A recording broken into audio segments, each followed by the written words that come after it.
It's Do Time with Pastor Steph.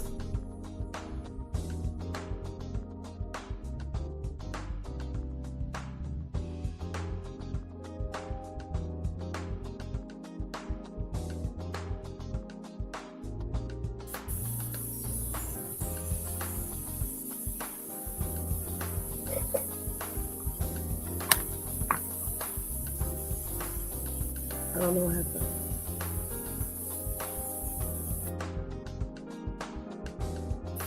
What she said?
Good morning, good morning, good morning. And as you know, there's always some crazy technical difficulty, but we're here. How are you this morning? Thank you so much for joining us. You're on with It's Due Time with Pastor Steph.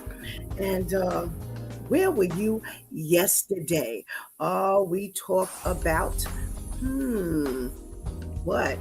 Well, we talked about the women who thought that the green flags were great until those green flags turned into red flags and didn't make for a very happy situation. And we need to pay attention to things and just trying to figure out why are we falling for the okey doke. All right, we had those surprise visits from him, dropping in unexpectedly, and bringing that coffee and the whole 9 yards until we figured out that he was just doing a little more than checking.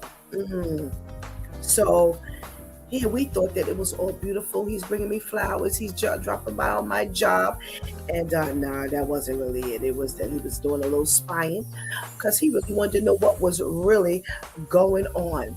Well, let's go to the switch tip. Learn you. I think that was a bigger lesson than anything else yesterday.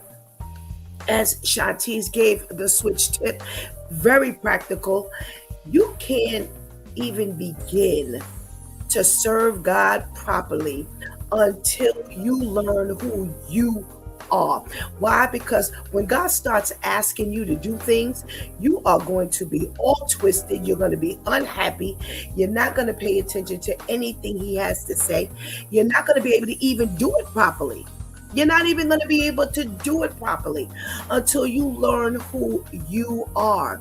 Because let me tell you something, everything that you walked into, that personality, that anger, that overexcitement, that impulsiveness, that procrastination, all of that you say I do to God with, not everything is going to be shaved.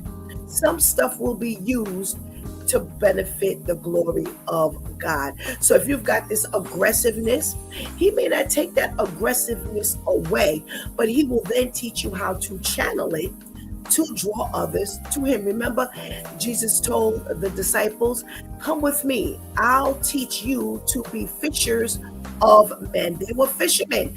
They knew how to fish. But He says, I'm going to twist this a little bit. I'm going to take everything you know about fishing, and I'm going to teach you how to draw all men unto me. Same concept, same characteristics, just a different type of fish. So God is not going to shake everything. Now the anger, he needs to get rid of that, because you cannot draw people to God if you're angry. And the Bible tells us, don't be angry. Don't even hang out with angry people. Yo, that is crazy. So until you learn who you are, God is not going to be glorified out of your life or with your life. So that was an extremely practical lesson we had yesterday, that switch tip from Shanti. So I hope you learned a lot. That's how we spent our Monday. Well, today is Let's Talk About a Tuesday Church Folk Day. Are you ready? Let's go. Go ahead and get that healthy breakfast. Go ahead and tell somebody, anybody, everybody that it's due time with Pastor Steph is on. And whatever you do, don't go anywhere, because we will be right back.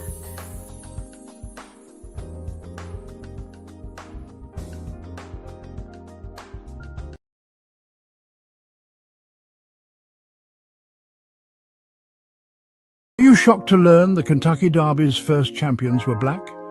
Their victories shaped a sport, and then they vanished from its pages. Let's set the record straight. In 1875, at the very first Kentucky Derby, 13 out of 15 jockeys were black. Oliver Lewis, a name you ought to know, sprinted to victory. These riders weren't just athletes, they were icons, skilled, disciplined, revered. But as horse racing gained fame, racism reared its ugly head. Owners and racetracks shut black jockeys out using threats, violence, and outright bans. By the 1920s, the sport they built no longer welcomed them. Their erasure wasn't a matter of talent, it was a matter of prejudice. Today, their legacy is being dusted off and celebrated. Honoring pioneers like Oliver Lewis isn't just about sport, it's about justice.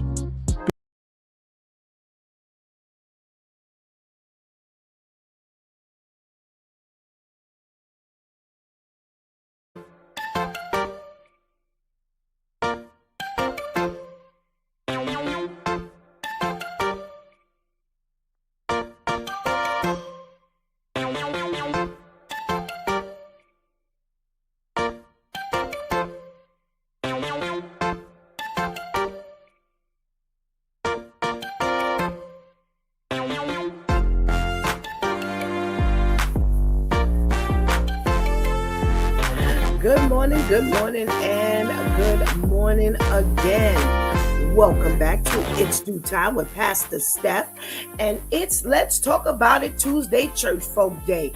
Yeah. Now listen, let me tell you right now, I don't have a church folk topic. So I don't know if we're going to somehow gather one along the way like we've done in the past, or I'm going to need to reach out and ask y'all to help me with a church folk issue. All right, so just kind of keep your eyes and ears open. Well, let's say good morning to everybody in the room. Remember, you must check in, because if you don't, Pastor Steph won't know you're in the room. Let's say good morning to our King Terrence. Good morning. Missed you yesterday, Terrence. Good morning. Thank you so much for joining us today.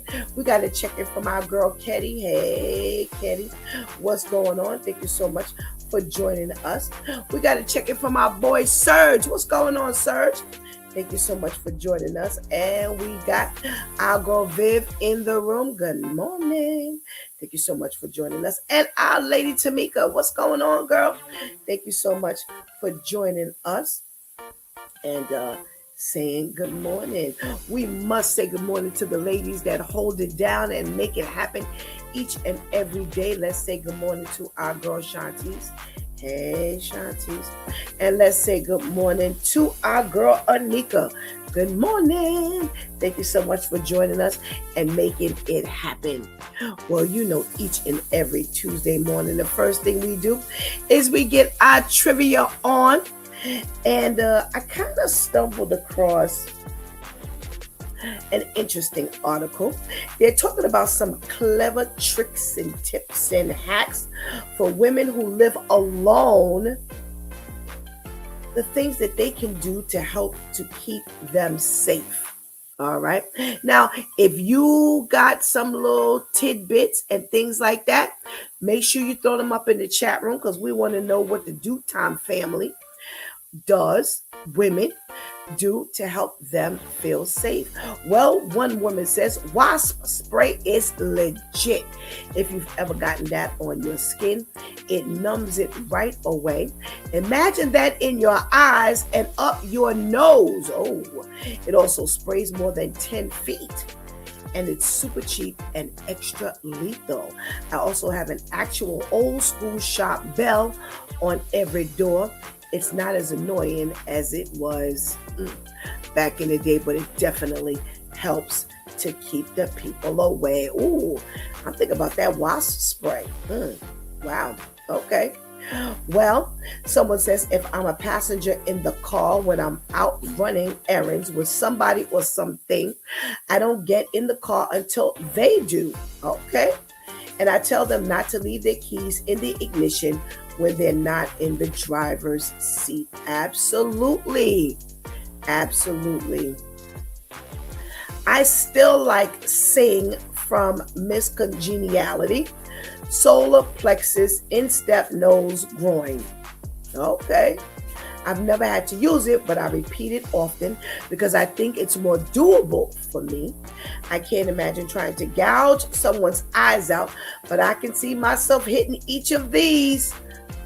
I realize you need to practice, but I tend to think that the motions will work fine in the moment as well. All right. Miss Congeniality. Remember that? Yeah, I remember that. I work in a restaurant, which means late night.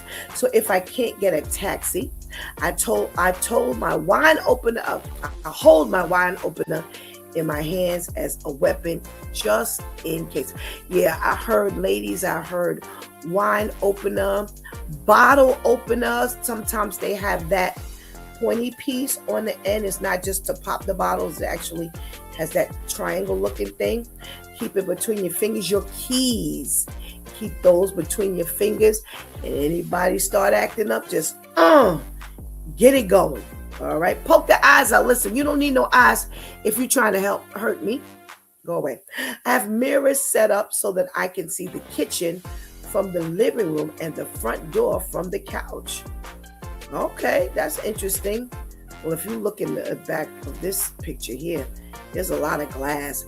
I don't know how these people live with all this glass, The whole house is nothing but glass. I just don't understand. Ain't nowhere in the world I can feel comfortable like that. Oh, no, no, no, no. The most important factor in surviving an attack is your willingness to fight back and mess up the attacker. You have to be willing to defend your life by killing them if necessary, whatever it takes until you can safely get away. Most of us don't want to hurt others because we're not monsters. But if it's your life or death on the line, make it happen. All right.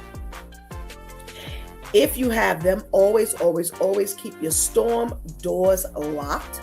When you answer a knock at the door, a creep can't just barge in. And if it's someone you don't know, you can at least find out what they want before unlocking it. Absolutely. When I'm home and I get food delivered, I always holler, "John, dinner is here," whenever I open the door. Okay, that's a smart move. I think that's good. That's a good one. I keep a fire extinguisher by the bed. I figure I can spray an intruder with the foam, then bash them over the head with the canister. And if there ever is a fire, I'll be prepared. Go ahead, girl. Get your fire and your protection on. Sorry, but a handgun with a permit and training is the way to go, girls. And trust me, it's actually a fun and entertaining thing. Oh, I don't know. I go to the gun range a couple of times a month with other girlfriends, and we have a blast. It can be intimidating, but once you have training and become comfortable, it's the best protection you can get. Okay. I live in a pretty safe area, but PTSD keeps me on my toes. I have baseball bats and I put a sock over them so that if an intruder grabbed them, only the sock would slip off. Also, when I walk my dog, I step to the side and tell men to walk by without making eye contact so that they think she's aggressive. In reality, she just licked them to death. Listen. A lot of people are afraid of dogs, so I'm sure a lot of people don't get attacked when they're walking their dog. Not everybody, but I'm sure that is a deterrent. When passing a parked car, be sure to move or stay on the opposite side of pavement. The sidewalk is likely to be grabbed and have more space and time to run in the event that someone jumps out of the vehicle at you. Okay. All right. That sounds like a plan. Sounds like a plan. Or another woman says, I have a security alarm in my house and cameras in my bedroom, dining room, and by the front door. All of my windows have safety locks, so they can't be open more than a few inches. I also keep a karate bow under my bed, and I know how to use it as a weapon. My son is a 6-degree black belt, and we periodically go over self-defense. Lastly, I have an 85-pound dog that will tear someone into pieces if they don't belong in the house. Whoa, you should see this dog. This dog is huge. I always check my surroundings before entering my apartment. If anything or anybody feels off, I walk another block. Yeah. That's something that, we talked about, me and my kids talked about years ago. Yeah, don't stop. If you feel somebody following you, or go to the wrong house. Knock on the door. Yeah. They're not paying attention to certain things, but you are. Personally, I've always preferred to have several knives available within easy reach. I have at least 5 that I can get to under a second. All righty. Let's see what else. Someone says, make it a habit, day or night, to lock your car doors every time you get inside. Most cars now have a feature that locks all doors when the car is in gear, but if yours doesn't, do it yourself. All doors. I was very lucky when late at night someone tried opening my door at a city intersection stoplight. I don't want to even think about what could have happened if my doors weren't locked. Also, if you're sitting in your car on a nice day, don't have your window all the way down. Only have it lowered enough where someone can stick their arm in. Yeah, I never understand that. I know it's hot, but boy, if the wrong person gets the wrong idea, you're in trouble. I was single and bought a house. The previous owner had owned a huge dog, and she inadvertently left the huge dog's food bowl and water dish on the back patio. Once a worker arrived to work on my cable and electricity, stepped into the backyard and said he couldn't do his job until my dog was brought inside. After he left, I bought a bag of dog food and now always keep the bowl and water dish full. My imaginary dog really gives people second thoughts. That's all right. That's all right, girl. Do your thing. Yes.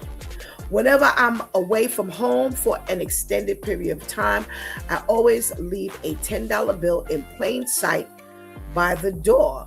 If the bill is gone upon my return, then I know someone picked it up and that there was an intruder. Okay, that's interesting. That's an interesting one. Okay. Wow. Tamika says, I used to keep a wedge underneath my doorknob so that it could not be pried open from the outside. Yeah.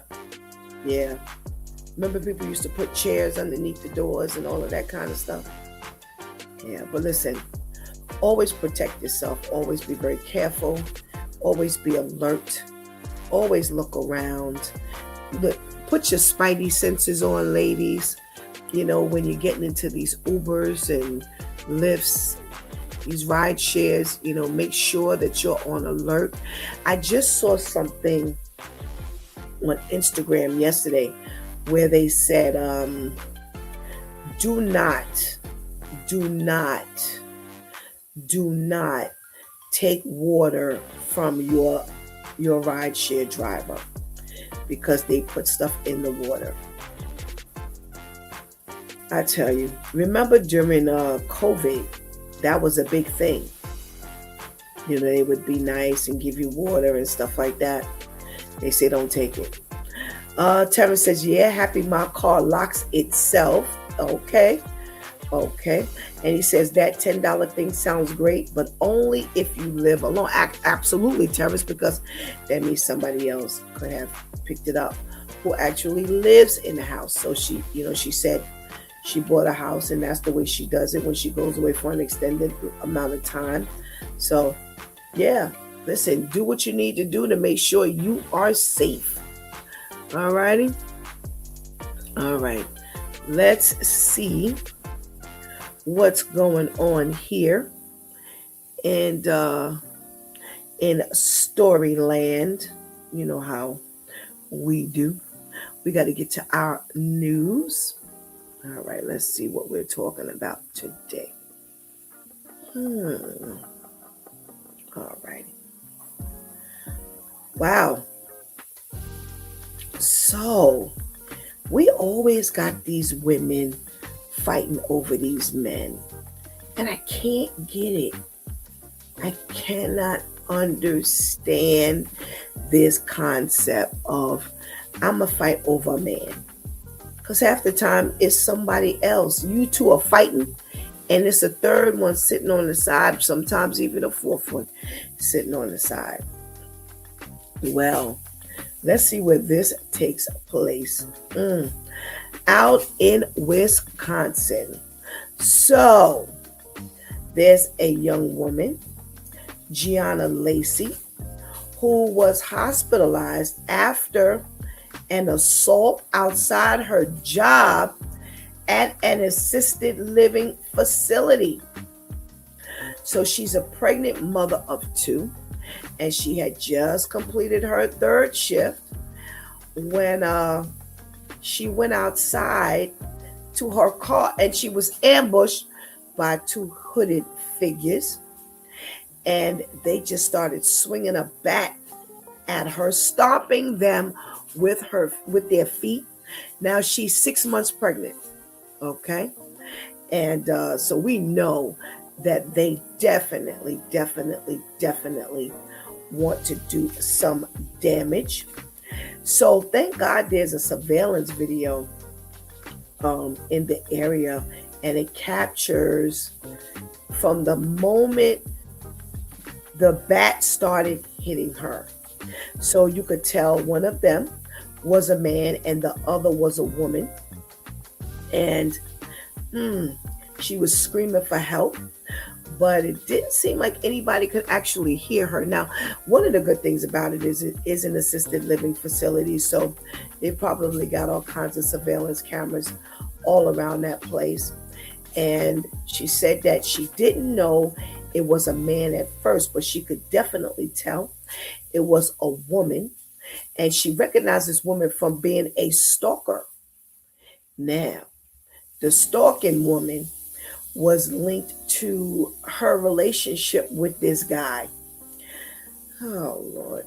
While they were beating her, they were yelling, or she was yelling, kill the baby, get the baby. And she was trying to cover up her stomach and everything. They later arrest 38-year-old Mariel Barrios, charged her with armed robbery, with use of force because they took her cell phone, substantial battery, and attempted aggravated battery to an unborn child. She says she could hear them yelling, beat the baby out, kill that baby, as they were passing the bat back and forth. Oh my gosh. She said they went through her pockets to get that cell phone. So that's one of the reasons why they're being charged with armed robbery, because she had a bat, took the woman's things. So you ain't got to have just no gun or no knife. Anything that's used as a weapon.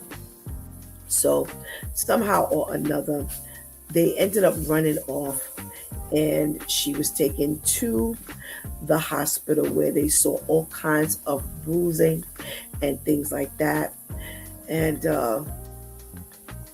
this is all over your baby daddy. All over your baby's daddy. And you know what? What's he doing when all of this is going on? See, here's my thing. If she was stalking Barrios' woman, if she was stalking the pregnant girl, there's a possibility that she was following him, and that's how she found out about this chick. Because I'm trying to figure out, how come she knew who you were? How come? You ain't got no business knowing who I am. I don't care who you are. So, I don't know. Tamika says, going back, whenever I felt that I was being followed, I would walk to the nearest store and make conversation with the store owner and take a lengthy period of time before I came out. I would look to see if the possible perpetrator was nearby before I exited the store. Really good. That's really good. I actually like that one. We got Terrence who says, stupid females. I don't understand.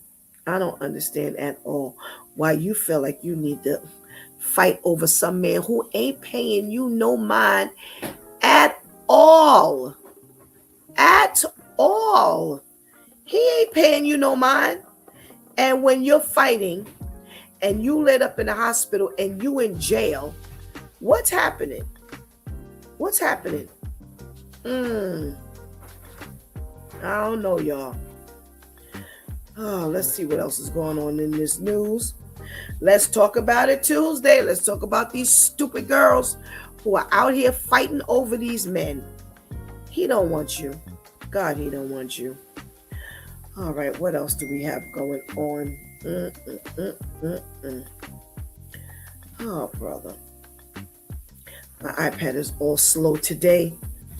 I tell you, technical difficulties all the way around. All right, it's funny. Pastor KL brought up something last week. We talked about these things before with the melatonin that the daycare centers were given out to the children. But 23-year-old Miss Juarez, who's a daycare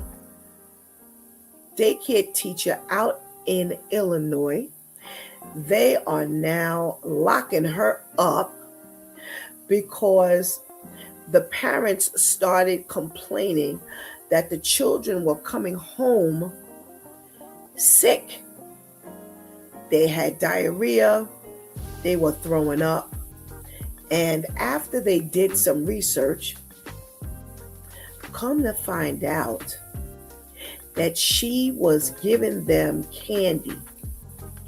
Now, this goes to as low as 17 months old. The children were 17 months old that she was giving this candy to, which was a laxative. And these kids were going home, they were sick. And this didn't go on for no one day. They said they noticed several days. And the what do you call it? The daycare owner, she claimed she didn't know anything about it. Well, maybe she didn't. But wouldn't you? Okay, so here's why I'm questioning. Let's talk about this thing. Here's why it seems weird to me. So all of a sudden, your children break out with the runs, throwing up, and she must have thought it was a virus or something, because how all these kids getting sick? Now, none of your adults are getting sick, because it could be a virus, but none of the adults are getting sick. So my question is, well, how are the kids getting sick and the adults ain't getting sick? Well, the parents started calling in, and they started doing some investigating, and they started asking, what are they getting during the day? Well, then she ended up confessing that she was giving the toddlers laxatives because she needed a break during the day. And that was the only way she was going to get a break. If you need a break, quit your job. So now you're going to get a break, all right. You're going to get a break. Now your break is going to be in jail, because she's definitely going. She is definitely going. She told them that she was overwhelmed, so she needed to get some of the kids sent home. And the other ones, she didn't give the laxative to, so they would go to sleep and, they would be fine. Why are we taking these jobs and we don't want to do the job? Now, listen, anybody knows that if you are working in a daycare center, in a school, the whole 9 yards, you have got to have some patience. You've got to have some patience, because the kids are going to be kids. I don't get it. You took the job. You knew what the job entailed. Why am I going to take a job that's going to have me in jail? So you either deal with the kids or you go to jail. So what was going on in your life that was so overwhelming? Oh, Lord have mercy. You know what? We need some real answers. I would love to really just get a hold to these people who were doing these stupid things. Oh, boy. So we got Sirs that said the two women fighting. He says, and they're not bad looking either. No, very pretty women. Very pretty women. And Terrence is agreeing with Serge. We've got a check-in from Being Redefined. Good morning. Who says sad? Thank you for joining us this morning. Yes, it is sad, because I can't imagine taking a job and then when it becomes overwhelming, just quit. I'm sorry, jail is not an alternative to being overwhelmed on a job. I don't know. We'll see what our Pastor Vinny Shanties and our Pastor KL has got to say about these crazy stories because I don't know. All right, speaking of crazy daycare workers, we've got another daycare worker, and she's now in trouble.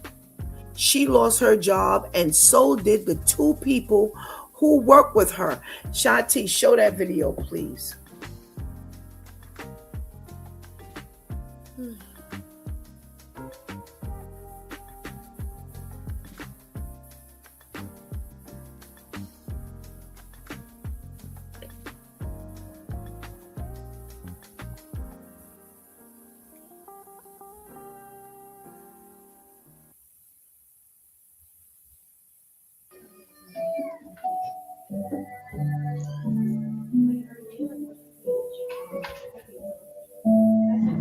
Yeah. Now I can do it. I'm so sorry. I didn't mean to actually get you there. I didn't mean to actually get you there. Are you going to be in here? I'm so sorry. I actually did not mean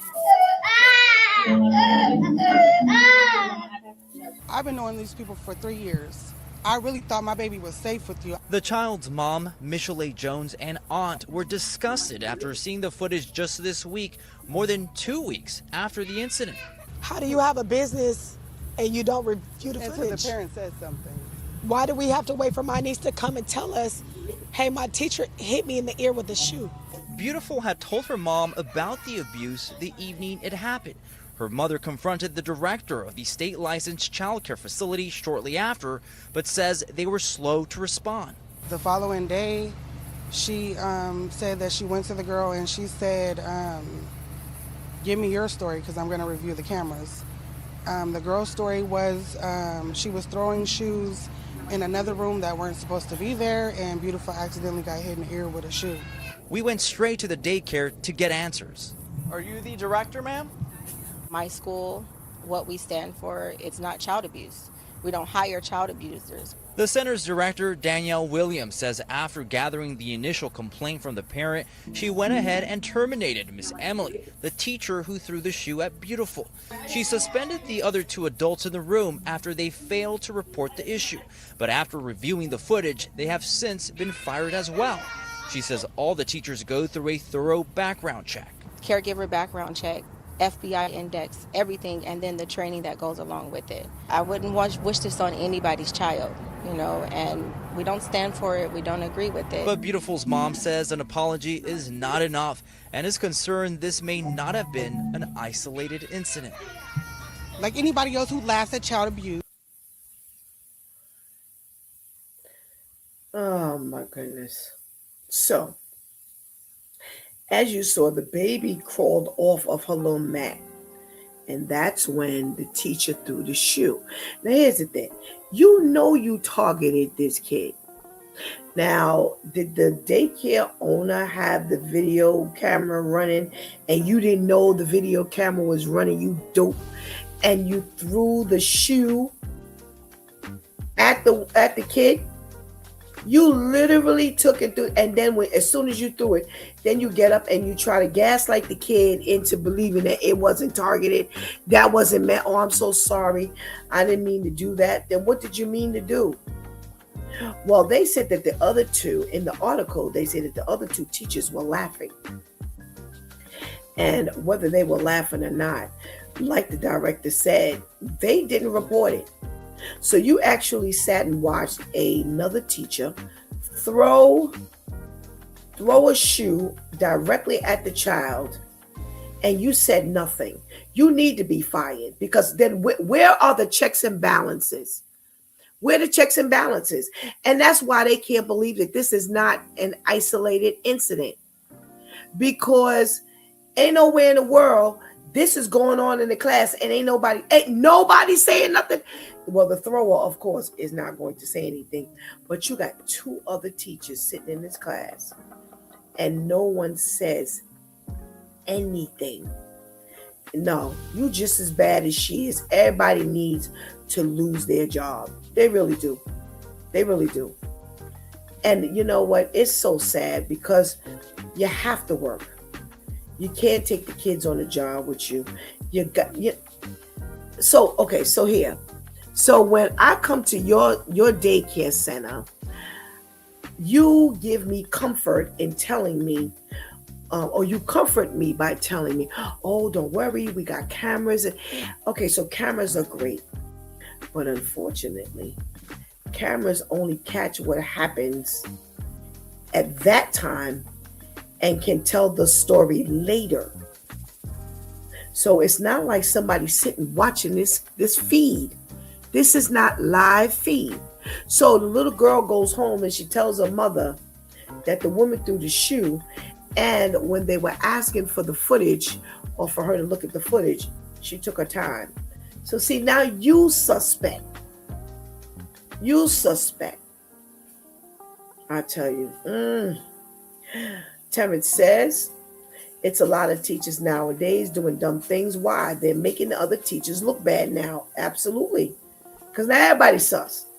Daycare workers always make me feel like I'm happy. I never had to put my kids in there. Also in the video, I know she never meant to hit the little girl, but why do it? And that's not the first. I don't understand. Help me understand, Terrence, how she targeted the shoe to hit the little girl, but she didn't mean to hit her. Are you saying like she was targeting, let's say, she wasn't targeting the little girl, but maybe something next to her, maybe to get her attention? Help me, because I'm a little lost there. Ketty says, director needs to stop covering up our workers. They need to be closed. Yeah, daycare needs to be closed. My question is why it took so long for the video footage to surface. Why is this so hard for you to do what you need to do? And that's why I say, you end up looking all suspect. Thanks for getting that video for us, Shantice. All righty. So we have a fatality, and I wanted to talk about this because it's a cautionary tale to anyone who might have this issue. So here in New York City, out in Brooklyn, they have a building where the elevator consistently breaks down. So it's a double-sided building. So what happens is it goes to about the 6th story. So if your elevator breaks down on the right-hand side of the building, what people will do, they say the residents will take the left-hand side elevator, go on the roof and walk across the roof and then go down the stairs, especially if you're on like the 6th or the 5th floor, which is at the top. Now, I'm a little surprised that if anybody can get up there, because from years ago, they had the alarm. I remember living in a building, not only did they have an alarm on the roof door, you couldn't even go past a certain step leading, and I used to live on the 6th floor. So I had a friend who came and was sitting on the steps, but realized that couldn't go past the first, like the 4th or 5th step, because an alarm would go off. Well, there's an 81-year-old resident, healthy, everything is going well. This is something that not only they do, but he does. Well, that was fine up until the snowfall and the snow turned to ice. They said he got on that left-hand side elevator, went up to the roof, and as he was walking across, he slipped on the ice, hit his head, and died. So please, please, please. First of all, of course, the landlord is going to say no one has any business up there. And we know this. We know this because even if your roof doesn't have an alarm, I'm sorry, these days and times, I'm not going up on nobody's roof. Now, if you were a better landlord, then you would fix your building. Because I'm gonna tell you something, your elevators, this ain't the first time you didn't heard about this, which is probably why there's no alarm on the roof door. Because what landlord at this day and time, with kids subway surfing and all of this kind of garbage, you don't have an alarm on your roof door? That's because he knew those people were going back and forth across. And they were trying to get in touch with the super, but they couldn't get in touch with the super. That's because the super knows that they go back and forth. Yeah, you know this. So they said the elevator would break down and it would stay broke for days. And then it would get fixed and stay working for about 2 weeks. And then it would go back to not working and being all broken up again.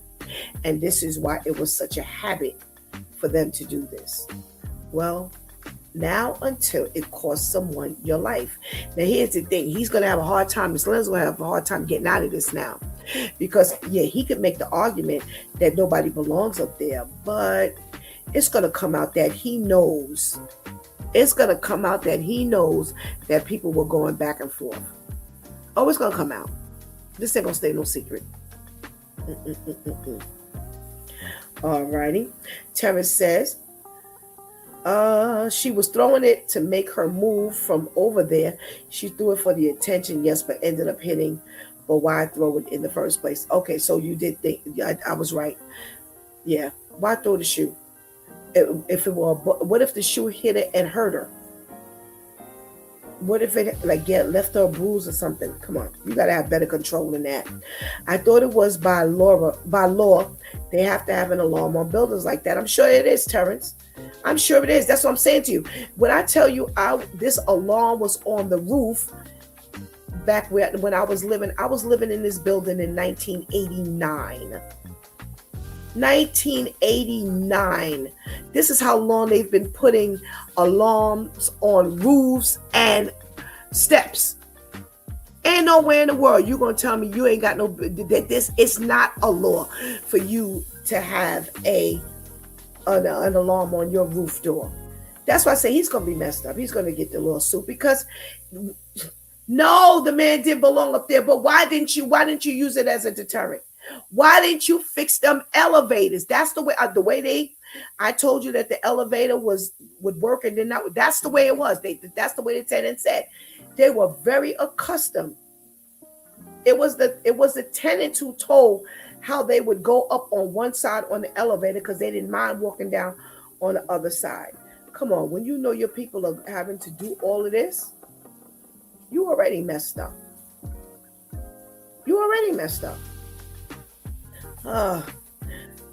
Good morning, Deacon Diallo. Thank you so much for joining us. Where's my Pastor Vinny? So we can talk about some of these stories. Let's say good morning to Pastor Vinny. Good morning, Pastor Vinny. Good morning. Good morning, Pastor Steph. How are you? I am doing well, thank you. How are you? I'm good. I am good. It's going to. I don't want to brag. It's going to be 78 degrees down here. Oh my God, we trying to get the 8. We trying to get the 8, Pastor Vinny. You got 78. Wow. It was 40 yesterday. Wow.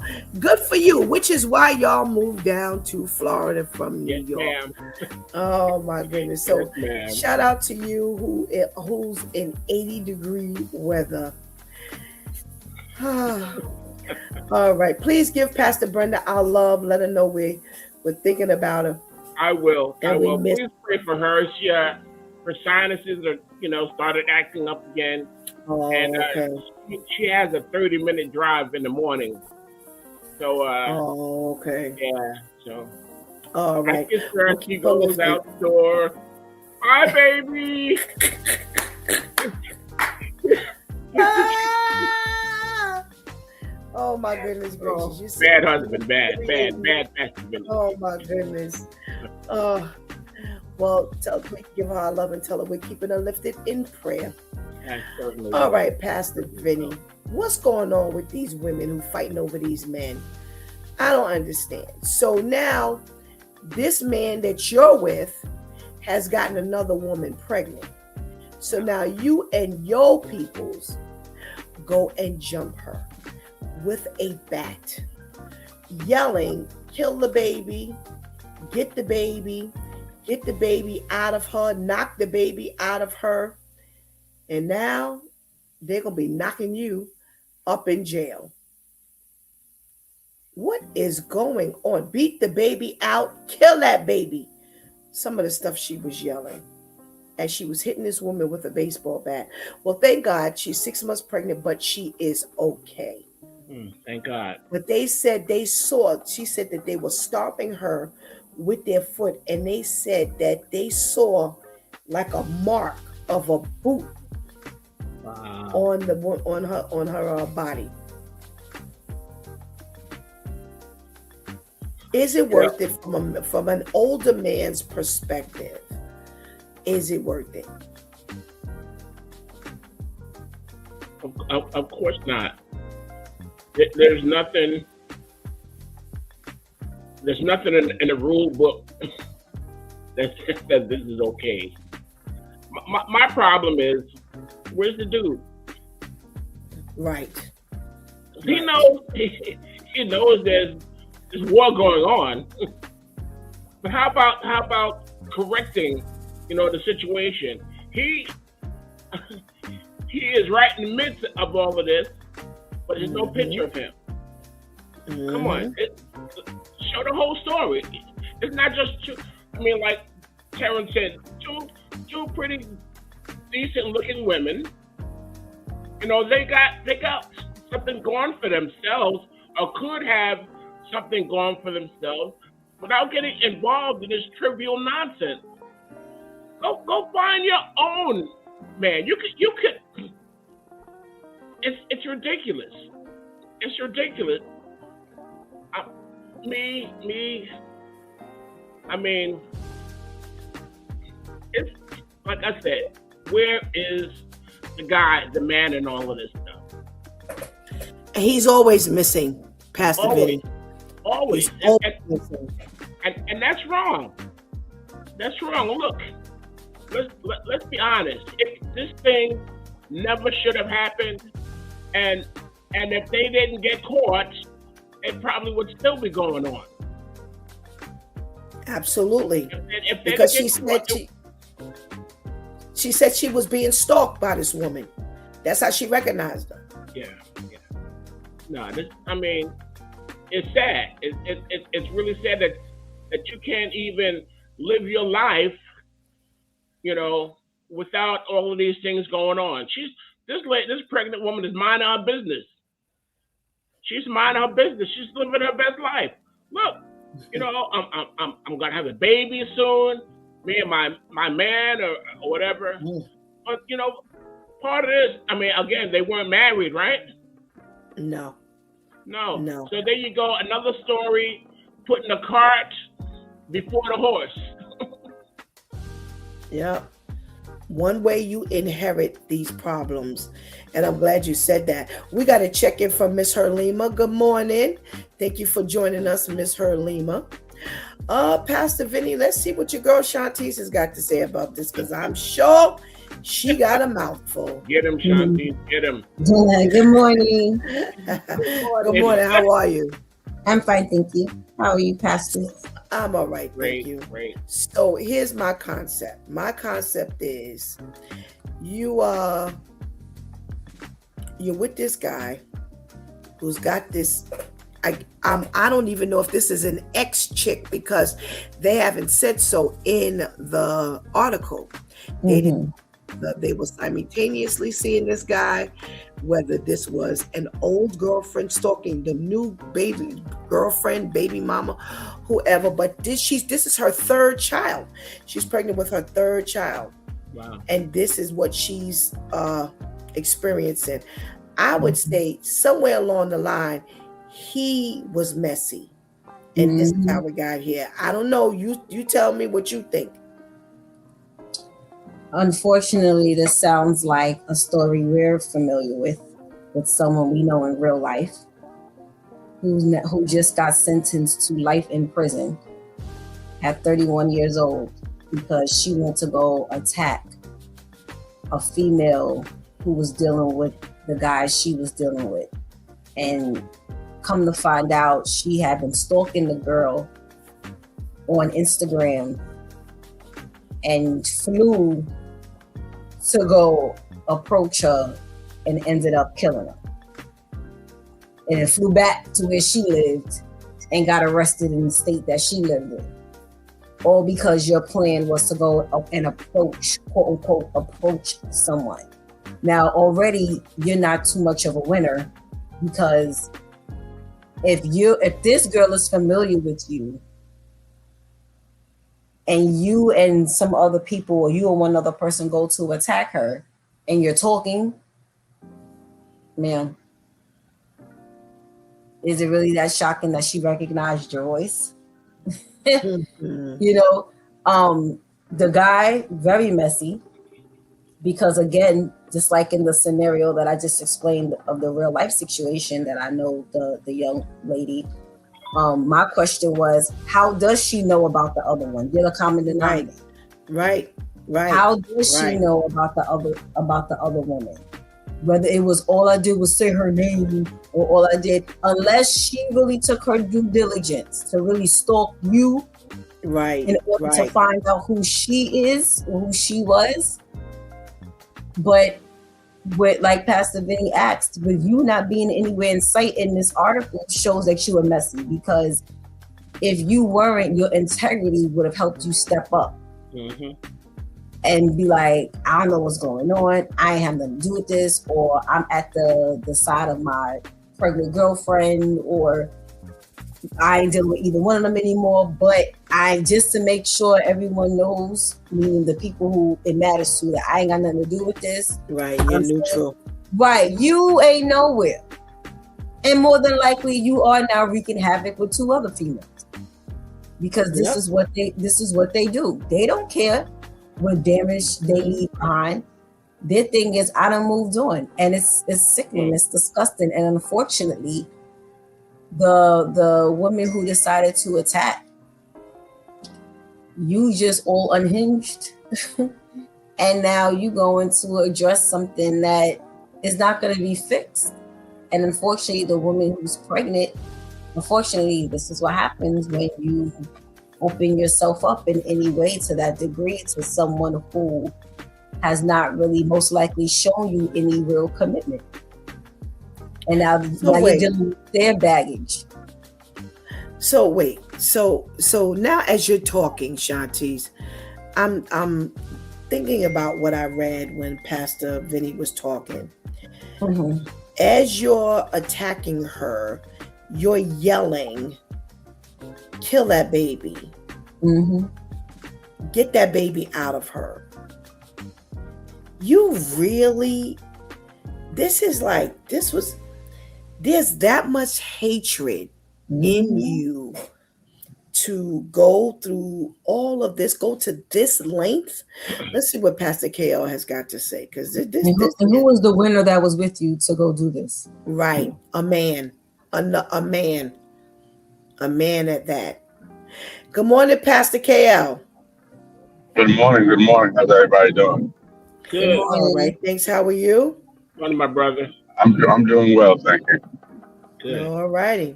So we're talking about these two women, who one is stalking the other, who's pregnant, and she's trying to kill her and some partner, somebody who's crazy as she is, if not crazier, some guy.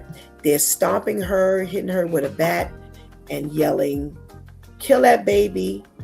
Get that baby out of her. What's the other thing they were yelling? Beat that baby out. All kinds of things. And we're trying to figure out what's going on with you that you're so out of sorts that you're now trying to kill an innocent baby or kill the woman because you are dealing with the same man that she's dealing with. You have a death wish. You don't want to live anymore. But you can't possibly want to live anymore. Not live freely anyway. That's just ridiculous. We pick the people that we pick, and because they're a dog. But you wanted a dog. Mommy, can I have a dog? Mommy, I promise I'll feed it, I'll walk it. But then when the dog becomes the dog, you mad at the dog? That's ridiculous.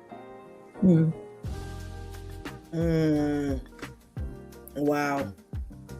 I don't know. We always ask, where's he? Where are you? Where's the guy that's got all of this going on back and forth? Serge says he's better. What did he say? He's better than most handsome men. He's rich, well-groomed. I think he's trying to say he better be. Oh, he better be rich and well-groomed and all of that stuff? Yeah. He's not. Okay, no, he's a bum.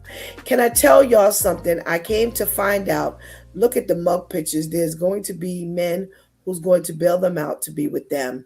It's a new thing. Is that what you heard, Serge? That's the stuff that they doing now? Because that's far from what I've ever heard. Lord have mercy. There's women in the street, but I'm going to bail you out to be with you? Wow. Well, first of all, here's the problem. I'm going to bail you out from you just trying to kill a woman and her innocent unborn child. Do I really want to get, I want to get with you? I want to get with the woman who's going to beat up a woman and her unborn child for a man, because of a man. And I'm going to want a 6-month-old woman? I don't know. I don't know, Pastor Vinny. My Boaz now? Are you gonna saying? Serge is saying, yeah. Well, you know what, Serge? You a desperate man. I'm about to say, you can have that golden nugget. I'm good. Yeah. You a desperate man. Because ain't nowhere in the world I'm bailing you out. And I done just read that you are in jail for attempted murder. That's what I'm going for? I don't know, Pastor Vinny. Is it? You know what? I can't ask you because you're a married man. I can't ask Pascal because he a married man. Ask me. Ask me. I gotta ask the men first. Are men that desperate these days? Is that what you're hearing, Pastor Vinny and Pastor KL? What about you, Pastor Vinny? You hearing that men are this desperate that they going after the women in jail? They're gonna bail them out so they could be with them? Pastor Steph, thank God I'm not even in those circles. I don't even travel in those circles. So but Pastor Brenda was saying, listen, watch out for that woman or that man that looks like gold, because it's only gold plated. Wow. You get down to the root and it's brass. It might be tin foil. You know what? I'm mad. Oh my goodness gracious. Pastor KL, Pastor Vinny says Pastor Brenda is warning that might be tin foil when you get down to the root of it. Well, I think for a man to want a woman like that with that type of mentality, he has to be just as crazy. Because if you can think about beating me or beating someone, it's almost like the biblical days where they say kill the man child. For what? So if you can think about killing someone, I want to lay down next to you. Right. God forbid if I don't eat the rice and you cook because it was nasty, you might want to kill me. No, I'm not laying down next to that. I'm sorry. I'm not doing that. Better practice with sleeping with one eye open. Wow. Serge says, so Pastor Vinny says, sleep with one eye open. Don't sleep with her at all, Pastor Vinny. So you can have both eyes closed and both eyes open. But people go for crazy stuff like this. Serge said this YouTube video. Oh, okay. So wait, Terrence says the guy game must be on. Serge says this YouTube video showing a young man bailing a young woman out of jail, not knowing what the situation was. Terrence says the reason why I call a girl stupid, because if the guy can do it to his new baby moms, what makes you think that he won't do it to you too? I agree with you 100%. He has moved on to the next victim. On to the next. I just had someone tell me, I had a man say to me yesterday, because I told him that I've had two men tell me that at one point their intention was to trap me. And I was like, that's a thing for men? You're like whacker than whack to me now. And he said, yes, he said, men will try to intentionally get you pregnant, one, because they just stupid, and or two, to prevent you from being out in other men's faces. Not because they want you, not because they want to have a family with you, but they figure that's how you're going to sit out. So now I'm going to intentionally get you pregnant so you can sit down, but I'm going to keep running out and doing what I do. Sickening. This is the mentality. It's not, you know what, let me settle down with you. I want to marry you. No, it's let me trap you so that now you can be yet another woman who's stuck on me while I go find the next woman I could get who's going to be stuck on me. Right. That must be a new thing, because back in my former life, the last thing I wanted to do was trap you with any children, because that traps me with the responsibility. Right. And then, you know, that makes no sense, because you got women now with 4 and 5 and 6 kids still in men's faces. So children don't sit no woman down. That's right. It don't sit no woman down. They're still twerking and all type of stuff with a baby on their hip, looking for a baby daddy. But that was my response. I said, so you you thought that I would forever and ever, our men, be sitting here waiting on you to do what? To do what? Absolutely not. But you know what too? Back in the day, Pastor KL, women were actually making men stand up. Women ain't doing that now. Right. Women are now paying for their baby daddy or their husband or their boyfriend's child support, so that they can now pay for them to get a passport, so that they can now pay for them to go on a trip. That's what women are doing now. Women are not making men be responsible. So if I end up getting pregnant by you and I'm stuck on you, I'm either sitting at home by myself with my child stuck on stupid, or I end up doing something like this. And because I'm now all in my head and my feelings, I'm going to attack the next woman that you're dealing with. Very few women just persevere, like, you know what, I made a mistake, but I got my child. I'm still the mother, whether I'm with this man or not. I still got to be the mother, and I'm going to just pick up and do what I got to do. Especially in the millennial generation. No, that's not happening. Well, here's my question. First, we got to check in for my girl, Bev. Hey, Bev. Good morning. Thank you so much for joining us. All right, so here's my question. How in the world do you think this is a plan when you have women who have 6 kids and 2-3 baby daddies? So clearly they have shown you that they are not going to be tied down because they've got children, and no man, whether he intentionally got her pregnant or not, or whether she planned to get pregnant or not, or whether both of y'all said, oops, this ain't a plan. This is not a plan. Well, Pastor Steph, too, you got to remember, I don't have any kids. So I'm golden. And a lot of times, I'm not talking about a single woman. No, but a lot of times that's who they aim for. No, I get that. I get that. But I'm saying I can easily see, like you said, I can easily see why you would be a prime target because you ain't got nothing. But what I'm saying is with the concept of I'ma hold you down because I got you pregnant is irrational when you look at the women who've got 2-3 baby daddies because that didn't hold them down. So why would that hold a single woman down? You're looking at her as a prime target because she has nothing. But women have shown that they're not going to be held down. So what sense does that even make to come up with a plan like that? But I gotta shift this to a church folk issue. So you have women in church who are acting just as desperate as the women in the street. And I'm not saying that they're necessarily having all these babies, but they're as Pastor Vinny said, they're moving the cart before the horse. And you've put this plan out there where you're having these children with these men, and now everything is just unshoveled. Everything is in its crazy form now. You can't get yourself together because now you're held down with this crazy baby daddy situation.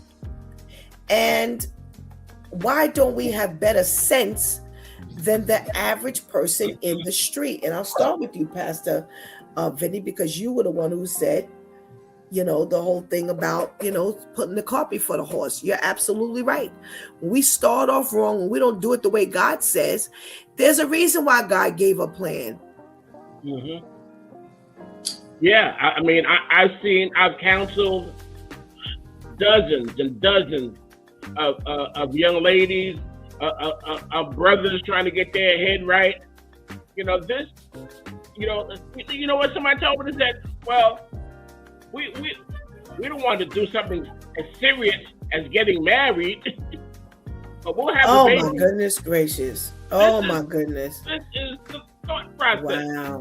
Wow! We don't want to do anything too serious. I said, well, what do you think having a baby is? Right. Wow. This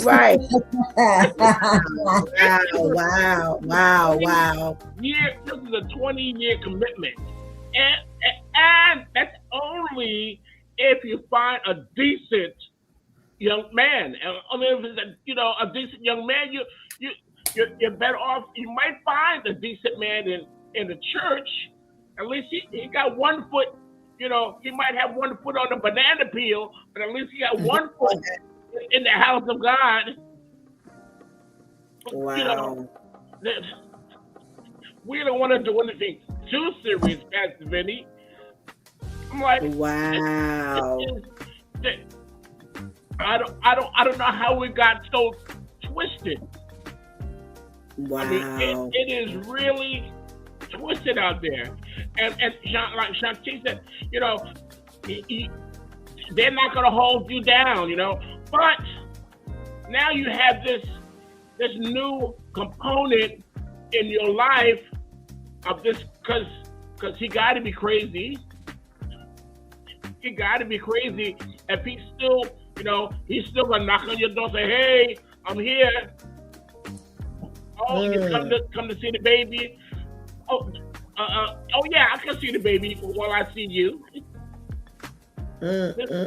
Wow. This is a new component in your free life. Now, and it's unpredictable. It's an unpredictable component because absolutely you don't know if he's going to send his other baby mamas to jack you up. Right. Or if he's dealing with somebody crazy who will do it on her own. Yes. Wow. Yeah. Wow. Pastor Pastor Vinny just got finished saying that the word was, we didn't want to get involved with something that serious. We didn't want to make a move that was that serious, like getting married. We rather just have the baby. Lord. All right, Pastor KL, what's your thought? Well, this is how I feel. I say a dressed up mess is still a mess.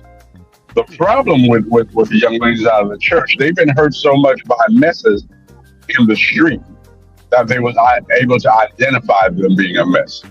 You know, in church, you dressed up, and because of the title, he loves the Lord. He goes to church. Let me tell you something about people who love the Lord.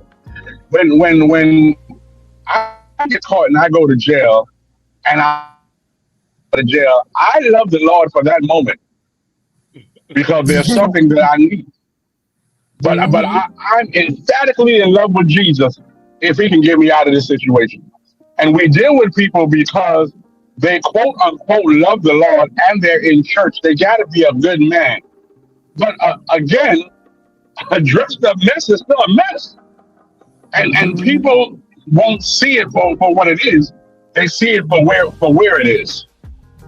Mm, I like that. I like that. Mhm. Shantice, what say you regarding Pastor KL's take on the church? And they're looking at the dressed up mess and they're thinking that this is a better situation because it's in the church. Yes, because that was me. No, for the old banana in the tailpipe.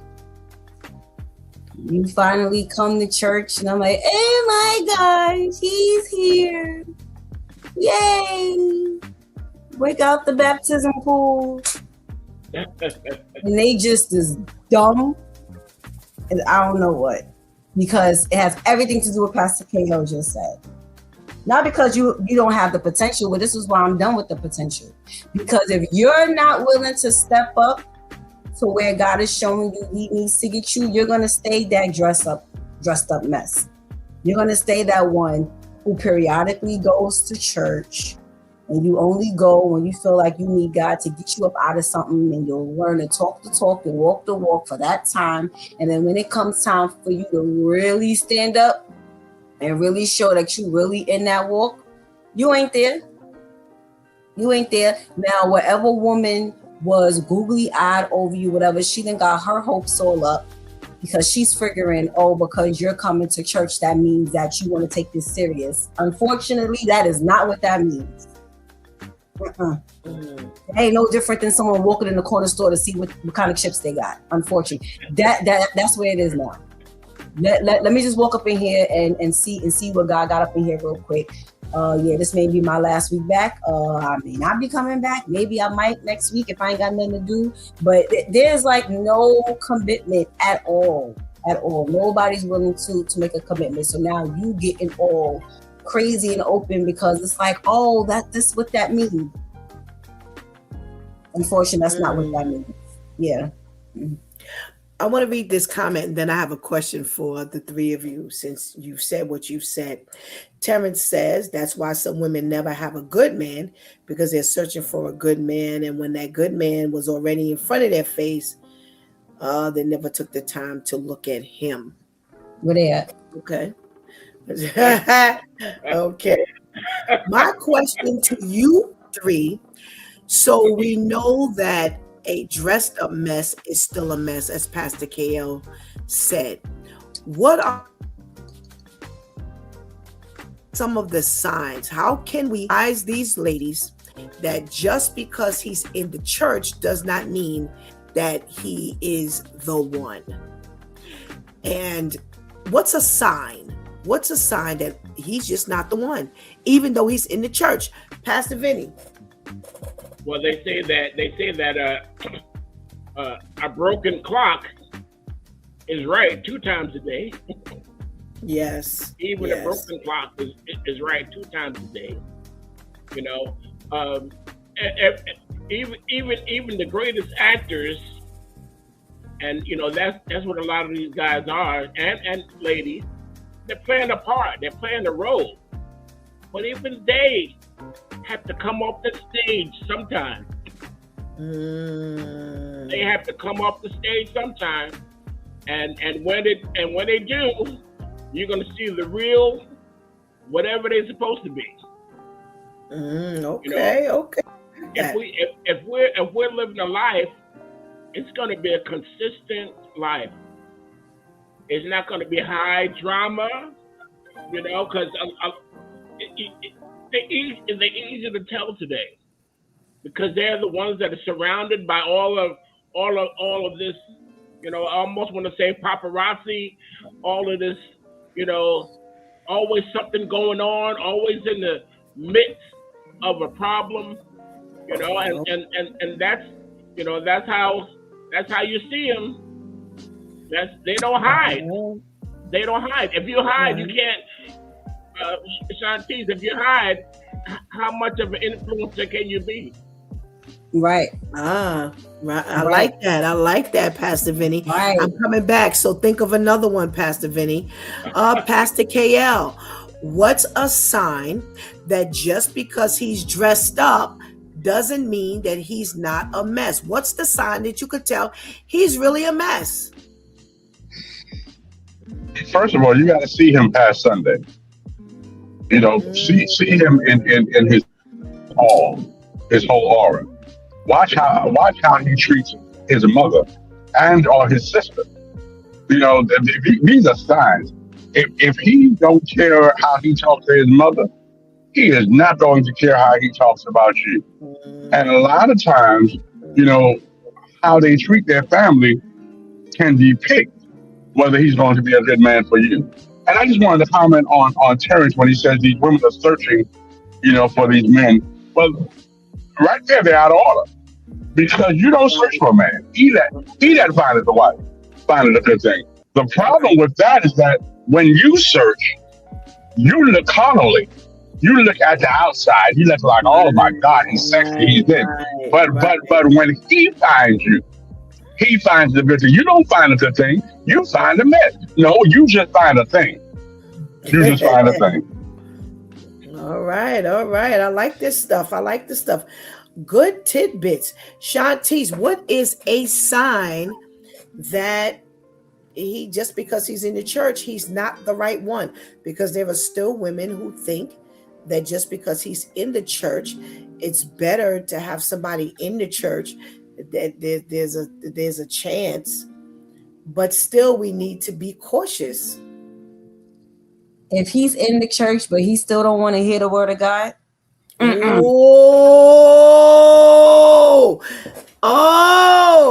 Pastor Cal, I think that's the next. Let's talk about resilient living. Yes. Wow. If he's in the church and still don't want to pray, if he's in the church, hey. What that's the same thing. You don't want to hear the word of God. You don't want to keep it contained. I think that was contained. All right, let's just go to the direct word. It's all the word. Let's go to the direct word. If he's in church but he still don't want to read the Bible and adhere to what that Bible is saying, he ain't really in the church. He ain't really there. So that's just a whole way. Again, he just stepped into the corner store real quick. Wow. I like that. I actually like that. Now I'm gonna ask this question. So at least he's there. Why shouldn't that be the concept? At least he's in the church. Pastor Vinny. Listen, that's unfortunately, a lot of people see that, but you can't get any wronger. Your criteria is still faulty because you could be in the church, but not of the church. Okay. Just because your body. Okay, I like that. Just because your body is there, your soul is someplace else. Your real interests are someplace else. You just there to check out the latest fashions. You just there to check out the latest flavor. Because did they tell you, hey, listen, if you want to find a good girl, go to church. So they want to send you to church so you can mess up somebody else. Somebody that might be genuinely looking for a partner in their life. Okay. Pastor KL, we say at least he's in the church, but we still can't get away from the indicators that yes, he may be in church, but he's not dateable right now. What's another sign that he's just not the one, at least for right now? Oh, I thought you wanted me to elaborate on that one. Okay, let's go to Go another ahead. side. Go ahead. You go ahead. Whatever you feel like. If you It, want to it, it's elaborate. it's almost like the employee that comes to work and he says, "At least I'm here," but you don't do the work. You don't put the work in. But I'm here. But I'm present. Just because you're present, don't mean God is present in your life. Just because you're here, don't mean that you're doing the work. Just because I punched in, you're getting a check, but are you worthy of the check? Are you worthy of the presence? So we have to look at it from that standpoint too. Because a lot of folks say, well, at least I'm here. No, you might as well stay at home. Because if you're not contributing to the body of Christ, you're just taking up space. Oh, y'all dropping some stuff here. I hope people are paying attention. Oh my. Shantice, you have at least I'm here, which segues into this is why you can't ignore these things just because he's there in the church. I'm coming back to you, Pastor Vinny. Keep that thinking cap on. Them just being there gives you more of a headache than when they're not there. Than when you're trying to get them there.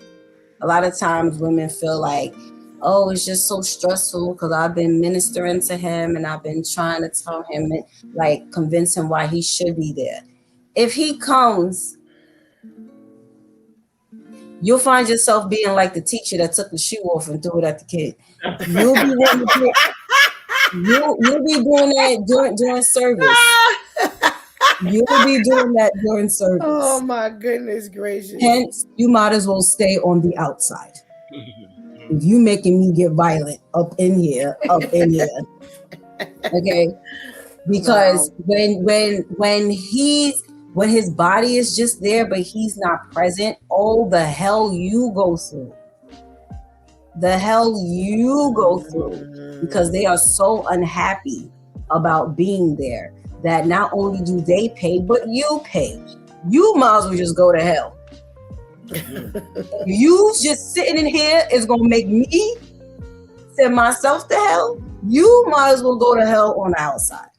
So him being there just to be there isn't benefiting God. It's not benefiting his relationship with God. It's not benefiting your sanity, your godly sanity, nor your relationship with him. Because it's a lot more than just, it's a whole lot of havoc being wreaked when their body is just there because now their mind is being tormented by all of the I don't feel like being here. I shouldn't have to follow this. It's like making someone go to school who doesn't want to be in school. And you're telling them that's why a lot of these kids act up in school. Because they don't want to be there. But you as a parent, you won't get through mandated school. You gotta finish K through 12. That's what you tell your kids. But for those kids who really don't like school, that's why they in there acting up and all that. And then a lot of times, what do the authorities say in the school? Listen, they either need to go to an alternative school where it's not as formal, but yet they still getting the education and stuff that they need, or just drop them out because they're gonna be somebody at reform school or juvenile center or something. So yeah, it ends up wreaking havoc for you just because they're there. It becomes 100% useless. Wow. All right, Pastor Vinny, what's another sign that he might be in church, but that doesn't mean he's dateable right now? that doesn't mean you should set your eyes on him right now. What's another sign? Dating. This ain't the dating time. This ain't the dating time. You know, we often, you know, as Pastor Kale said, you know, depending on how he treats his mother, it's an important sign to who this young man is and the possibility of him dating. But you know what? In the church today, that boy it might be too close to his mother. He might just be another mama's boy, and the mama ain't gonna let him date you because she don't want to lose. She don't want to lose her baby. The father's not in the house, and the son is the closest thing she got to a husband or a companion or you know, just somebody that's gonna look out for her. Mama's trying to make sure that her situation is taken care of. I'm not saying sexual or anything like that, but she just wanna right. She just wanna hold on to him so that she would have some kind of protection, that she would have some kind of covering. So that fella is not looking for you. You might be looking for him, but he's not looking for you. And if he is, mama gonna put a stop to it. I've seen a lot of guys grow up in the church. You know, father not there, and the mother at every step, the mother blocking, the mother stopping this young man from growing up to really fulfilling his position as a man or as a potential mate for somebody else. All right. Wow. That's a good one, Pastor Vinny. That's a good one. All right. We have a comment from Mr. Morrison, and I'm going to throw this to Pastor KL. He says, a good girl. Good morning. I'm sorry. Good morning. Thank you for joining us this morning. Is a good girl in the church? No. I've seen many things and have heard many stories. The leaders of these churches are secretly witches, warlocks, cannibals, and pedophiles. My Lord. How would you like to respond to that, Pastor KL? That's pertaining to the women? That's what he said. A good girl in the church? No. Yeah, I beg to differ. I mean, you have good girls in church, you have good boys in church. You know, so if I go with your premise, then every woman in church is from hell. There is nothing good that comes out of the church.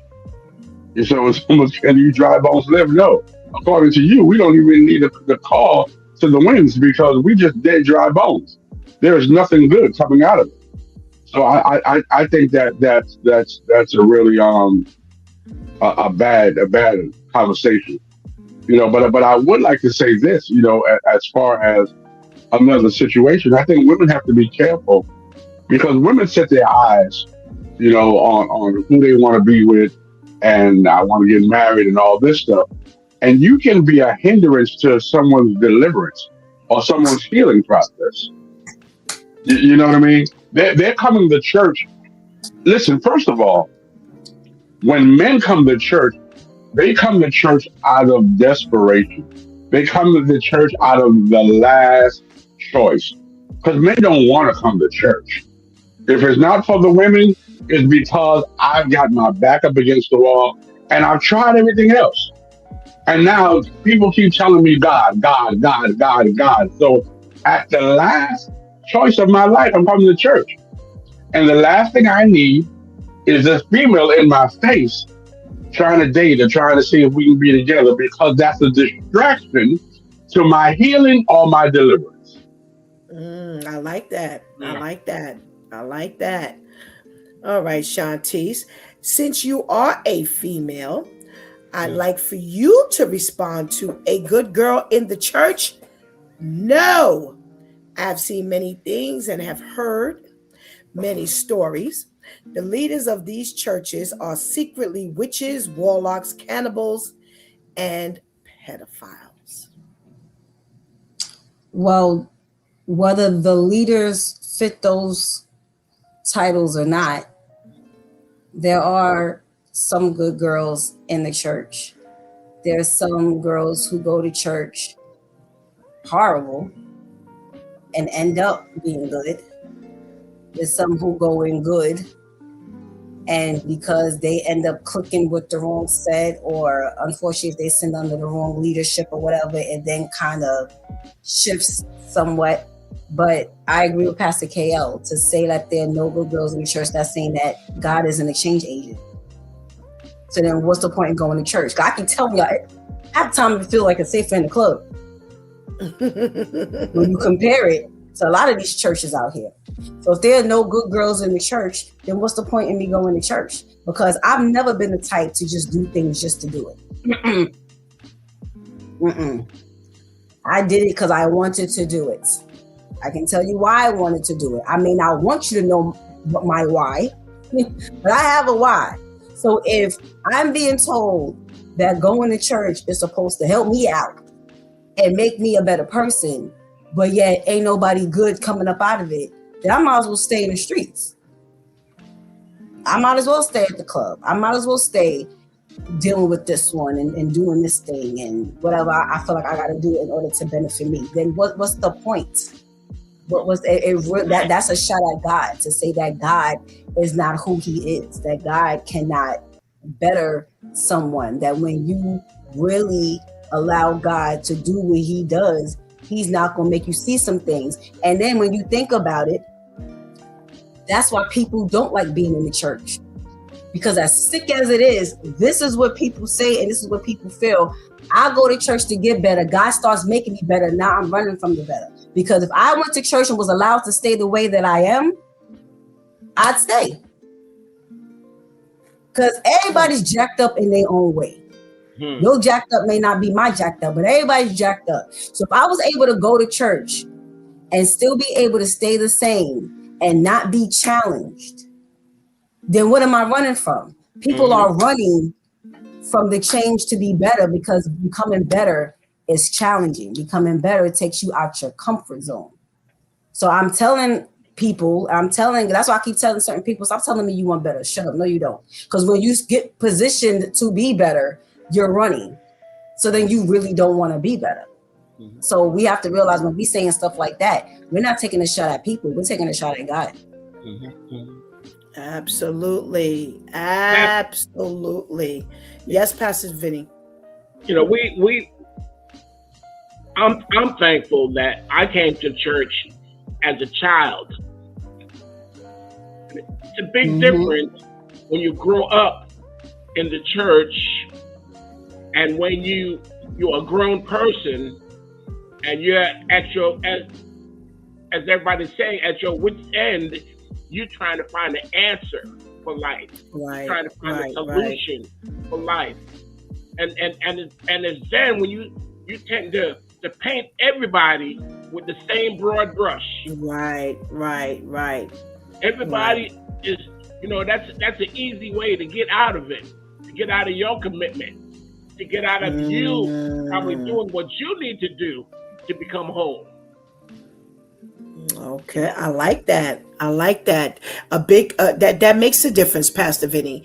As you and Pastor KL said, when you feel like your back is up against the wall, is a whole lot different than when you have learned the benefit of going to church. Now, with your back up against the wall, all kinds of things. It's almost like a ping pong game. Where you're just kind of bouncing all over the place until you can find your groove of literally feeling better. And that's a much different journey than if you start off earlier. I like that. We got a check in from Brian. Hey, Shantice. Hey, Pastor. Hey, Brian. We have, and I gave it in that order. That's the way it came across. Bev says the spirit has to be up in there, and he will do the changing. Absolutely. You've got to be in a surrendering mode. so that God can do the change work. God's not forcing a change in you or Mhm. anybody. You have to be in that submissive state in order to, let that change agent take place, because he ain't making nothing happen. It has to be willing. We are free agents to feel and do what we want to. Yeah. And until we make our decision to want to be changed. Yeah. So Bev is right, the spirit has to be up in there. I got one thing before I close. Brian says, ain't no more traditional women left. So Pastor Vinny, you kind of touched on that when you were talking last. So Pastor KL and Shantice, I'm gonna give this to you before we get up out of here. But I'm gonna give this to Shantice first. Ain't no more traditional women left. What's traditional? Like, if you're talking about women who just take what you say and don't challenge you when you sound slow, you're right. No, Yeah. ain't no more of that. Yeah. Ain't no more of that. If you're talking about traditional in the fact of, I want to be in alignment with God, so I want to walk in how God says I should be as a woman in general. And in addition to that, and this is why you just don't have just a blind following anymore, because women who are serious about being in God are understanding that I have a blueprint as to how I should be a woman in general, and then God talks to Shantice individually as well. So there's a way God needs Shantice to be that he may not need Mary to be, that he may not need Jane to be. Where I keep telling people, where I'm speaking to a lot of people, where God is trying to get them to speak up, he's trying to get me to shut up. So see, already there's some personalization going on here. Right. So I need to be able to understand the outline of a woman in general, and then the outline of who God has created me to be. So I'm understanding now that, as Ecclesiastes says, there's a time to speak and there's a time to shut up. You say, Shantice, you want to be married. You need to learn there's a time to shut up. Even when you're right. Because I'll be right. But then it go back to the street saying, do you want to be right or do you want to be married? And it doesn't mean that you just let things happen, but it means you learn how to be submissive to God more, so that he can say another thing real quick. Men want traditional women, but men don't want to follow God. You cannot. Pastor Steph has said on this broadcast many a day, I grew up with her telling me, Shantice, don't go make 2 steps to the left because there's a hole right there. And I'm like, really? Where? As I'm walking 2 steps to the left, I can walk myself in the ditch. I can go to hell by myself. I've been rebellious towards God by myself. I don't need you to now get mad at me because I'm not following you. And this is a real thing. This is what men do now, especially these slow millennial men. These are what men are doing now. You feel some type of way that I'm not following you, but you showing me how stupid you are. I'm like, this is what I'm supposed to be following.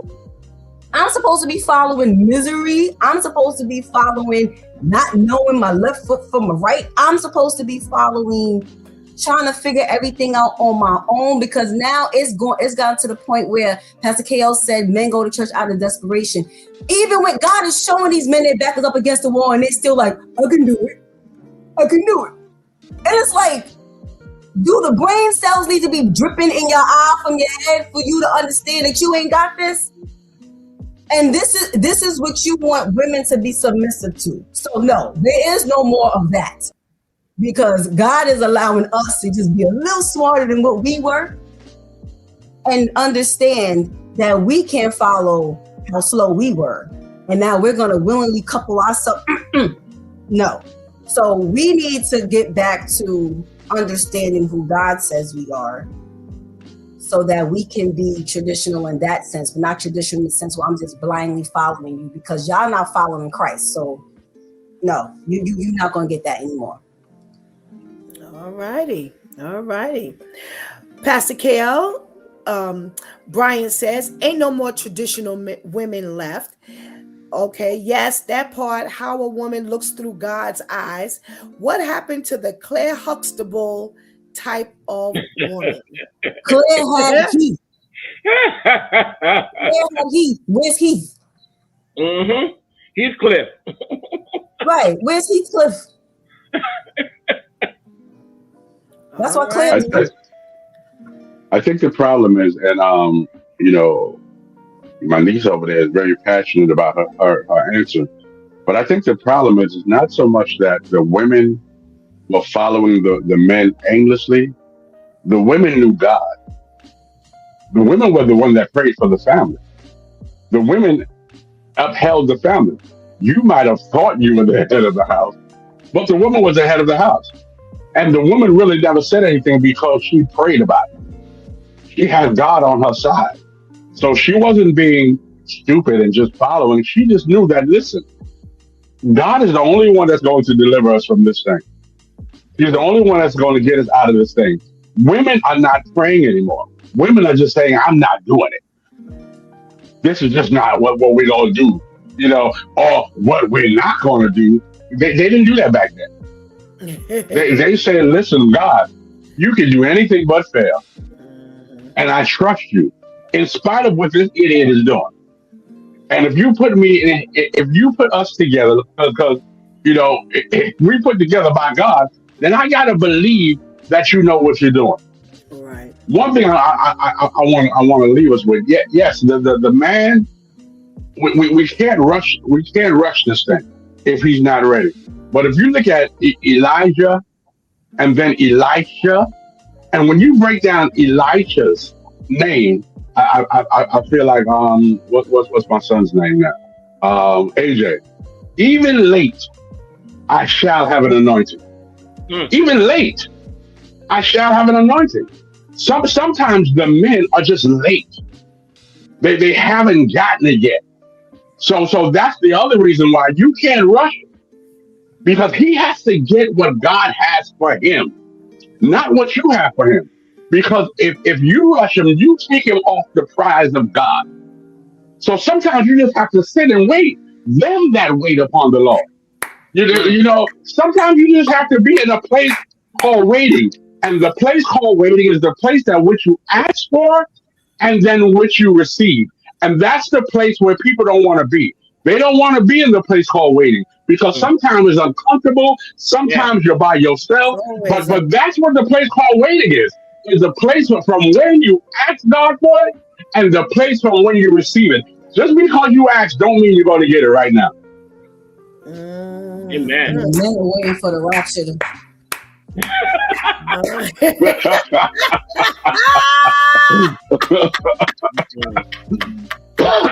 Oh my goodness. You have given it up today, Duke Time crew. I pray that they have truly listened to the word that you have given today. If you missed any of this, you need to go back because God really, really spoke to you women and men today. Thank you so much for your contribution into today's conversation. And we pray you have a blessed day. Thank you. You too. Take care. All right. We've got a statement. A good girl in the church? No. I have seen many things and I have heard many stories. So let's start there. I have seen many things and I have heard many stories. Well, here's my question. How long you been in the church? Ooh, is it 5 minutes you're rating and you're coming to this conclusion, or have you really been in the church? Because here's the thing that you will learn about God. We cannot blanket God on any level for any reason. God says in the very beginning, let us make man in our own image. So here's what this says to me. This says to me that despite God making man in his own image, that it didn't work. If you can't find any good girl in the church, then that means that God is a liar. because he did whatever he was supposed to do, but it didn't work. And God says, I will never fail. I cannot fail. So my question becomes, not only how long have you been in the church, but then what do you really know about God? Oh, pay attention. Because see, when I hear women say there ain't no good men out here, I say then you're insulting God.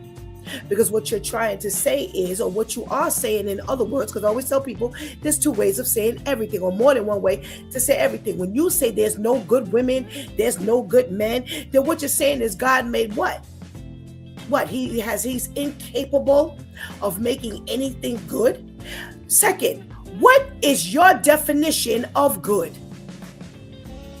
What's the definition of good? Because it's subjective and relative to who's making the statement. If I feel that there are no good women in the church, I don't know how we're gauging this thing.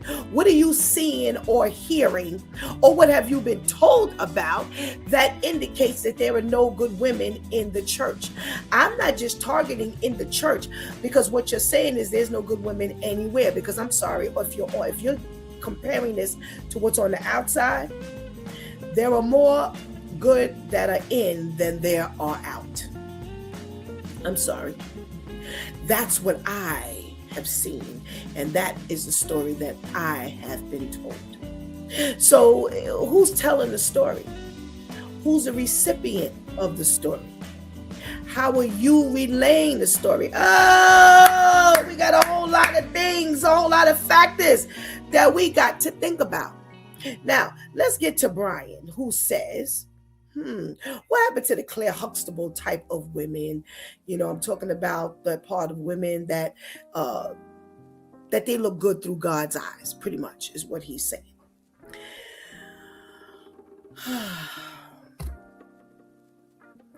I think we eliminate, and this kind of goes back to the first statement. What have you done to contribute to the good woman? Have you spent more time tearing the woman down than building the woman up? Because I got to think about all of this stuff, because see, the first comment was kind of jaded, if you will. See, you've been tearing women down, and now you want to say there's no good woman. Where's the Claire Huxtables? Like Shanti said, where are the cliffs? Where are the cliffs? See, you can't look for a Claire if you're not a cliff. So why is the expectation more on the Claire than it is on the cliff? See, I can talk about I want to look for a cliff if I'm a Claire. But if whatever I've done, I have not met the standard of being a Claire, then I can't look for my cliff. So we got to be very careful of how we speak here, because, you know, when we look out and we say, oh, all these apples are bad,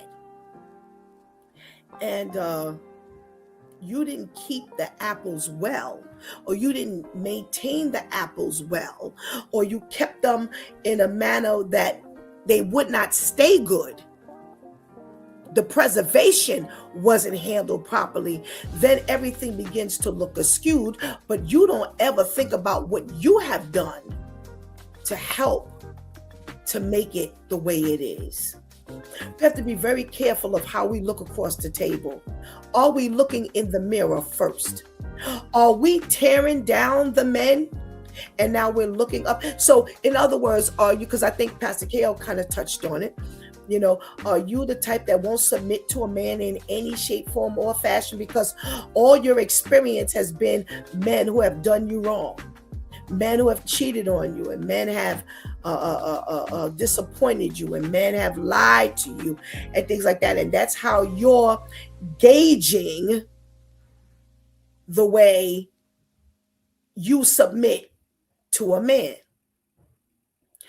Are you the cheater, the abuser, the liar,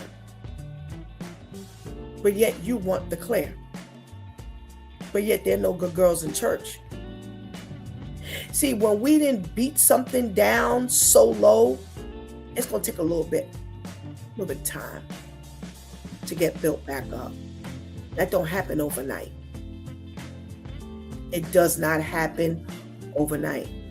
So we're looking at people who have been abused. We're looking at people who have gone through a rough period. And now we have this level of expectation. And we haven't looked in the mirror to find out, what have I done? Have you built your daughters up? Oh. What are you doing with your nieces? What are you doing with your younger cousins? What are you doing, men, with your mother who was beat down by your father? Are you now going to walk in his shoes and help to tear her down? Or are you going to help to build her up? And you're going to let her know, Mom, you did a great job despite it all. So we got to be very careful when we ask these questions or we make these statements. What is the level of expectation based on what have you contributed to the cause? Just asking. Just asking again. I said it for the last 2 weeks. Parallel your life up against the Word of God. If you can come up with all checks, wow. But if there's anything off, understand that you may have contributed to there not being any good women in the church according to you, or you're not seeing the Claire Huxtables that you felt that were once out here. And I'm disappointed. I'm still looking. I loved what Pastor KL said when he said the women of yesterday, they trusted God for everything. They trusted God for everything. But there was a kind of like a little imbalance at one point, because they took a lot of abuse and they trusted God on the back end.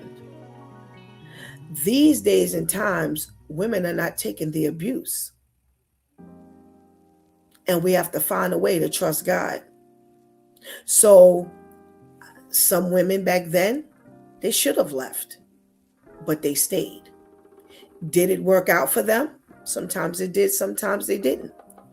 There's a story that I was told quite a few years ago, a few decades ago.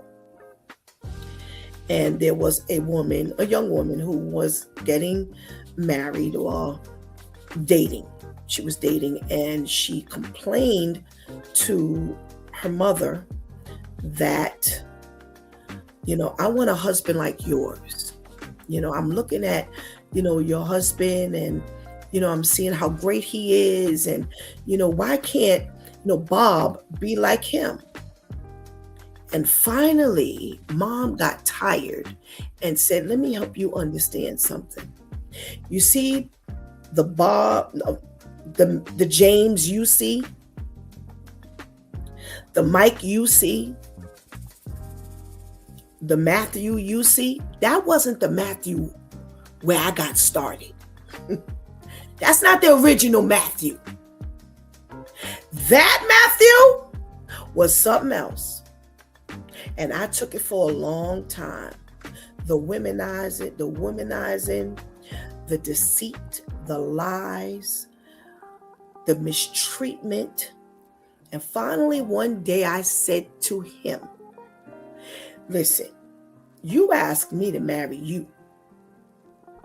You need to get this together. Because I done had these kids.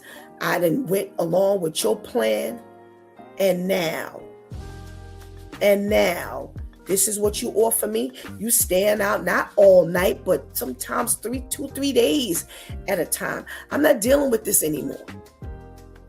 And she said that from that point on, she never had a problem with him. So sometimes we got great results, and sometimes women died with the same old situation. And I'm not saying God doesn't change things around, but we don't know every situation. But I will agree that the women back then trusted God more. The women these days, the focus is on, I've been hurt and I'm not going to be hurt no more by any means necessary. The problem these days also, what in the world are you, how are you choosing your man? How are you choosing the man you're with? Are you choosing him? That was the difference between then and now. See, back then, women were a lot more patient. Now, women are a lot more desperate. And like the men have said, Pastor Vinny and Pastor Gail said, you don't go chasing for your husband, because the word of God says something very different. It says, he who finds a wife finds a good thing and obtains favor from the Lord. So if you out here looking, you already done messed up the whole thing. And that's what we talked about a few weeks ago when Brother Ainsley said, if you start off wrong, and I have always said, if you start off wrong, it is hell getting back on track. Your best bet is to start off properly. Because when you start off wrong, getting back on track, sometimes it's almost impossible. Especially if you try to do it without God. It ain't happening for you. Because God is the only one who can make the crooked man straight. If you don't ever trust God, you ain't going to get that. That's not going to be your result. So you're going to have to make sure you do it the right way. I don't care what happens. I don't care who says what. Ladies, learn to wait on God. If you're going to church, if God has somebody in that church for you, it will be revealed. But it won't be because you didn't sort him out. If God has someone on the outside who he will bring into the church. See, a lot of times we women think that we're going to mold and shape them to becoming what we need them and who we need them to be. That's not our job. We can't mold, we can't shape, we can't change, no nothing. As Bev said earlier, it's God who's the change agent, not us. And because we're so desperate and we didn't made one mistake, and now we're making future mistakes trying to correct that one mistake. Do you know how many women have gotten pregnant and had children out of wedlock, and now they spend how many years trying to find a father for that first child because the first child's father is not there? Listen, take that mistake to God and let God fix that mistake. You doing it, that ain't happening. Because we're going to settle. We're going to have our minds and our eyes on the wrong thing. We're going to look for something that was better than what we finished with. And that ain't much better, because by the time that new thing gets revealed, you got another baby and a marriage possibly. And now you've got bigger issues. We have to learn to wait on God. And I understand, just like I think it was Pastor Kale said, that waiting thing, that's hard. But the one thing that we know is that all things work out for the good of them that love the Lord and who are called according to his purpose. Give God the time, give God the chance, and let God do what God can only do and God needs to do. We don't understand our needs. We think we do. We don't understand it the way God knows it. Only God knows 100%. For you men who feel like you're looking or expecting these women to become or be all of this greatness, make sure you're the greatness. Make sure that they meet your greatness. Stop looking for things when you have not contributed to the pot. Because until you do, you have nothing to say. So even if there were no good women in the church, or there were no more Claire Huxtables in this world, if you haven't done your job, then there's nothing you can say about it. Make sure that you are always doing your job. My grandmother used to always say, whatever happens, make sure you're right. Just make sure you're right. Can't talk about anything, can't talk about anybody. Just make sure you're right. Because if everybody made sure that they were right in the eyes of God, then this world would be a much better place. Are you raising your sons to be the men that these women need? Because women have they have shown that they are a whole lot stronger than men. Are you raising them to be the men that women can now look at and see God in them and say, this is what I need. This is who I'm looking for. This is when he approaches her, she can say, you know what? This is God. Not just hope, cross her fingers and pray that he's going to turn out to be something better than what she's had already. So I'm a little sensitive to when men complain about women. Why? Because I know the damage that men have done to women. How are you talking about women when you're in jail? How are you talking about women when you're the abuser? How can you talk about women when you're the neglector? How can you talk about women when you just do everything in the woman, whether it's your niece, your daughter, your sister? Nobody out here could ever rely on you when they're non-existent, or they take second place to what your agenda is. Only after you have done everything, then you can critique. But up until then, let God deal with you. Because here's the thing, when God deals with you, when you allow yourself to be submissive to God, he's going to reveal who you are and who you are not. And then you'll be so busy working on you that you won't notice the imperfections everywhere else before God finishes dealing with you. You've been watching It's Due Time with Pastor Steph. Join us Monday through Friday from 7 a.m. to 9 a.m. where we discuss matters of the heart, mind, and spirit. As you go through your day, set your mind on things that are above, not on things that are on the earth. They will only serve as a distraction. Remember, prayer changes things. It's Pastor Steph signing off, and I want to thank my Due Time crew for always coming through big time. Trust me, they really had some gems out there today. If you missed it, go back. Please do not miss this opportunity to give Christ your life right now. Please do not miss this opportunity to strengthen that relationship with the Lord right now, because later is not promised to anyone. If you have not already done so, please hit that subscribe button. I want to thank all of you because the subscribers have been climbing, and you help to put us out there more. You help that algorithm to kind of shift a little bit, and we get a little more attention. And we definitely want to get God's word out there because there's so much trash on YouTube. People definitely need to hear God's word. Please hit that subscribe button.